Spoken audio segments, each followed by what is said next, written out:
Hello and welcome to my channel. This is Dr. Koheli.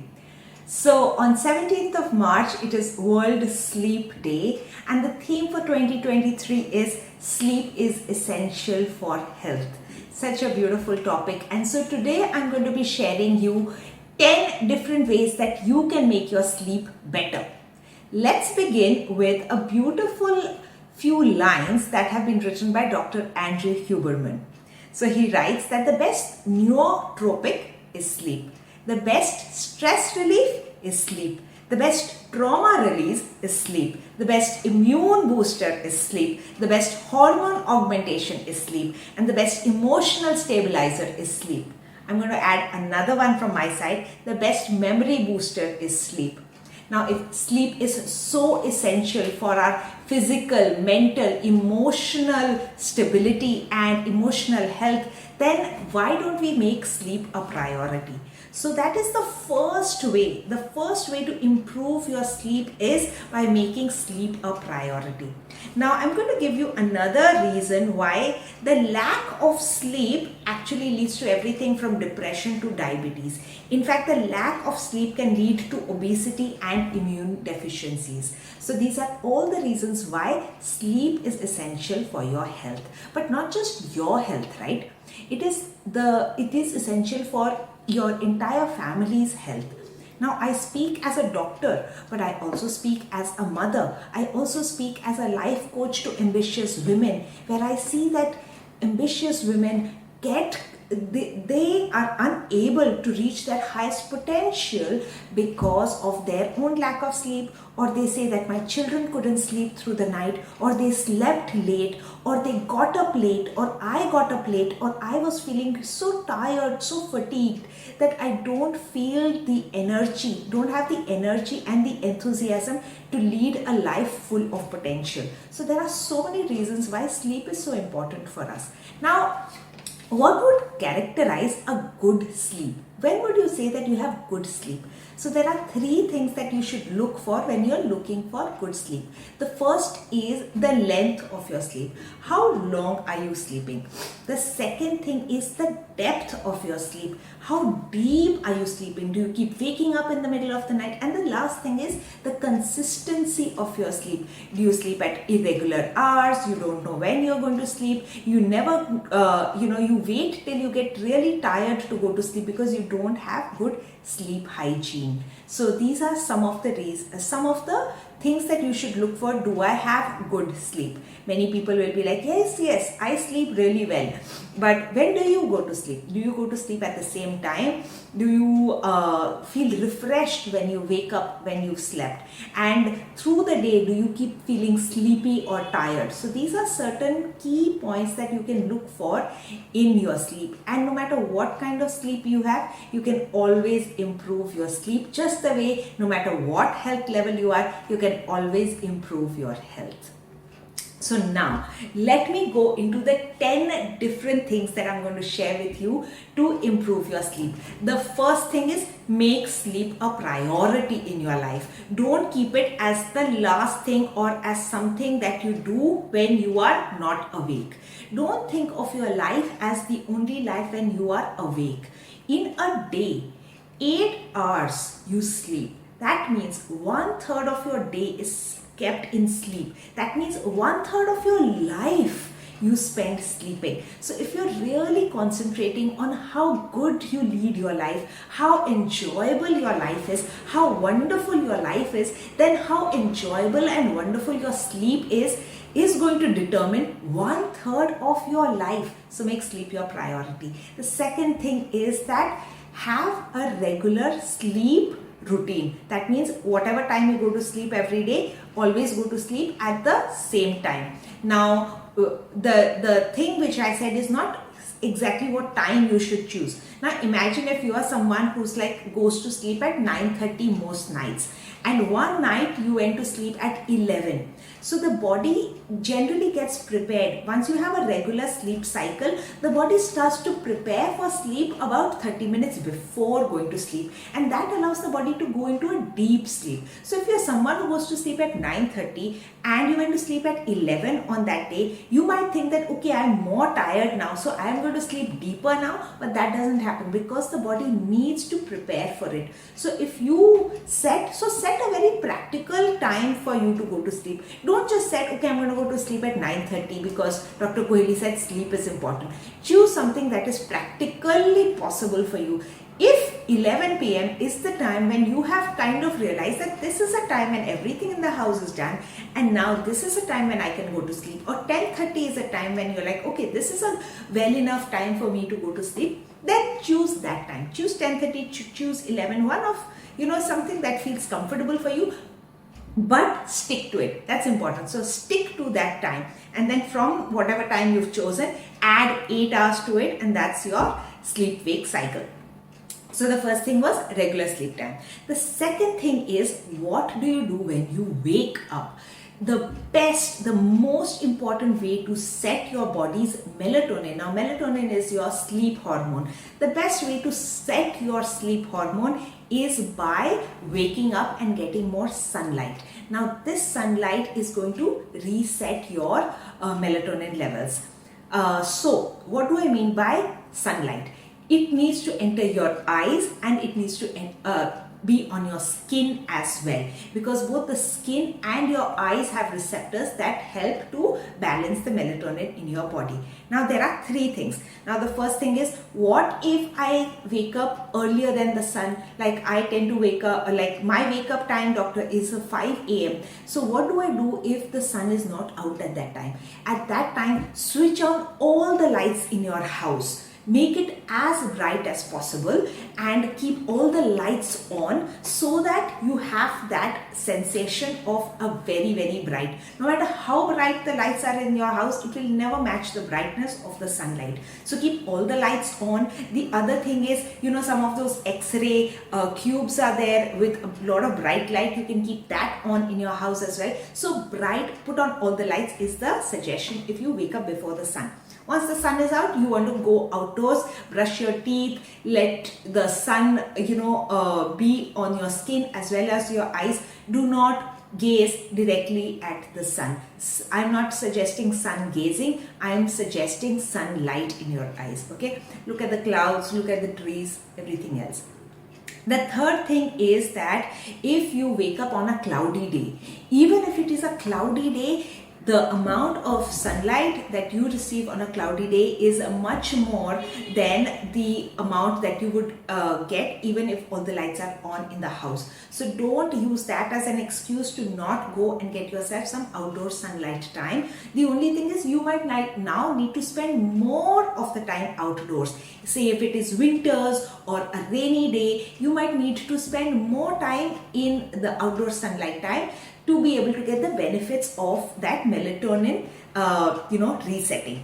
The third point is no digital screen time 1 hour before sleeping. So this is what I like to call the miracle hour.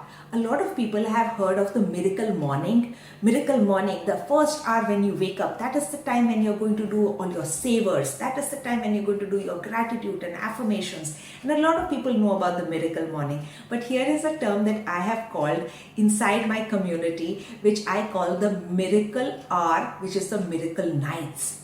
So that 1 hour when you are, before you go to sleep, and you have no screen time, not for yourself, not for your husband, not for your children. In that 1 hour, you're like, now what do I do in this 1 hour?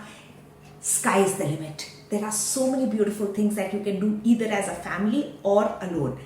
And the idea is to do boring things like set your cupboards, iron the clothes for the next day, set up your lunch boxes for the next day, do a bit of reading, call someone, go for a little evening stroll, Give yourself a foot massage, give your husband a foot massage, give your kids a head massage, give yourself a face massage, do some kind of journaling work, write your affirmations, write your gratitude. Whatever you would have done in that Saver's miracle morning time, you can do it in the miracle night and see your life change. You can do activities together as a family as well. So no screen time 1 hour before sleep.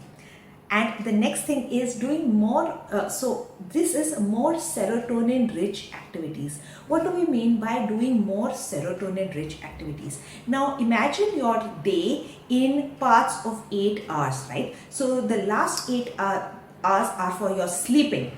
Now the first 8 hours after you wake up are for your dopamine activities, things that make your dopamine rise. So that would be exercising, going to work, writing, learning something, applying yourself, and things that keep you motivated. Okay, and then the second 8 hours after the first 8 hours is for your serotonin rich activities. That would be gratitude practices, spending time with your family, spending time with your pet, laughing, doing enjoyable activities, something that sets you in a good, happy, content, relaxed, composed mood. So this is the time when in that 1 hour miracle night hour, you want to do lots of serotonin rich activities. I'll give you one of the best serotonin rich activities, that is called the gratitude writing. So you write a gratitude list and then ask everyone in the family to do gratitude lists, and each one reads out their gratitudes. So it has been seen that you get a serotonin spike every time you write gratitude, but also get a serotonin spike every time you hear others also sharing about their own gratitude or thankfulness. So this is another tip that you can use when you are doing your miracle nights, miracle hours. The next thing is called caffeine curfew. Now caffeine or coffee is available in multiple little things, like your cold drinks will have it, coffee will of course have it, chocolates would have it. So there are many things that will have caffeine in them, which keeps you awake and alert. But you want to avoid it, and you want to take it only in that 8 hours which I told you of the dopamine spike. You do not want to take it in the second half, the next 16 hours of your day.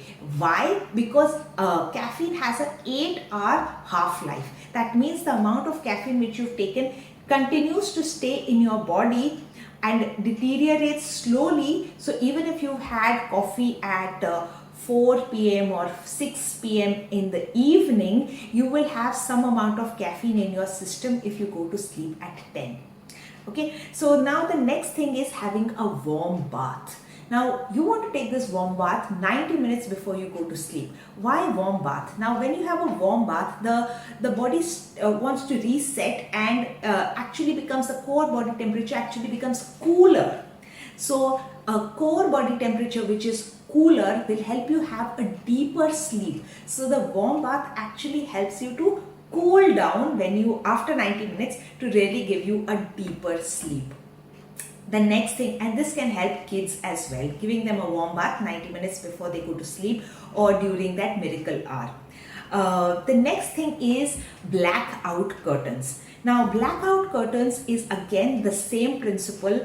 Light will stimulate and reset your melatonin levels, and light falling on your skin as well as on your eyes. So you might be thinking, okay, my eyes are shut, I'm going to wear an eye mask. Then it doesn't matter if the curtains are open and moonlight is coming into the room or the street lights are coming into the room, because as I said that the melatonin receptors are also on your skin. So you need blackout curtains for your room, which will completely make the room dark, and this again helps in the pineal gland releasing more melatonin, and the more melatonin you have, the deeper sleep you are going to get. Okay, so invest in blackout curtains. The next thing is reducing room temperature. Again, it goes back to the principle of that you need your core body temperature to be slightly cooler to have deep sleep.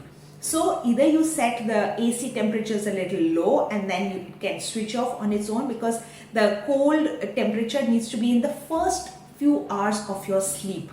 Okay, and so the first few hours of your sleep should be the coldest, and as the night progresses and as you're going to wake up, there's going to come a time when the body reaches a temperature ready to wake up. So in the early mornings, see that the AC gets switched off, which will help you come out of your sleep much more refreshed. The next thing is NSDR, or non-sleep deep rest. Now these are meditations that you can do again in that miracle hour which I explained. You can listen to meditations which help you progressively relax different parts of your body. I've seen it really helpful for mothers with young children, because doing this practice allows you to go to sleep much faster and have more restorative sleep, even if you feel like you have not had enough sleep through the day and you feel really fatigued. Doing a 10-minute NSDR meditative sleep routine, you can check for other NSDR videos on YouTube as well, is going to help you reach a state of relaxation, which is again going to help you go into a deep sleep. So try this NSDR with your family or alone to get the benefits of the deepest sleep. And the last point is taking a magnesium supplement. Magnesium supplements are fairly safe. Magnesium glycinate, especially as a supplement taken in the evening, they are non-addictive, so they are not like sleeping pills. They also help in multiple other things like your nervous system regulation. It will help you calm down also. They are neuromodulators. They will help you with your sugar cravings, your coffee cravings, your chocolate cravings. It will also help you reduce your migraine and your headaches and your tension headaches. So multiple reasons. If none of the above 9 are adding to it, you can add a little magnesium supplement for your evening, something like 400 milligrams, which is also going to help you with your deep sleep. So here I have shared about 10 really practical, beautiful tips that you can apply in your life as well, in your family's life, to add to a deeper sleep.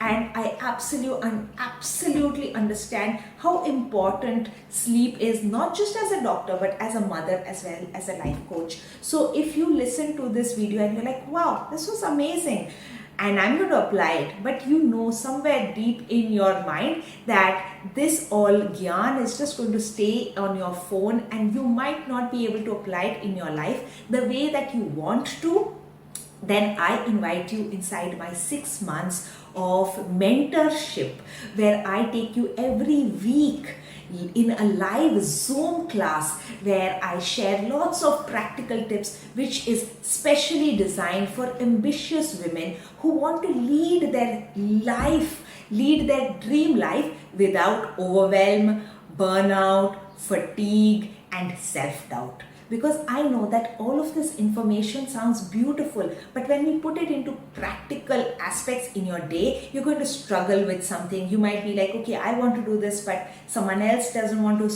put off their screen time. And so there is going to be so much hand-holding, so much support inside the workshop, inside this program which I have called the Expansion Experience. So if you love this video, I encourage you to take these tips into your life. And if you think that I would love this kind of support, and especially in a live Zoom class, then I invite you inside the Expansion Experience. Do leave any comments that you have on sleep, or how can you feel more mindful through the day, or how can you feel more energized through the day, in the comments below. Do share this video with all your loved ones.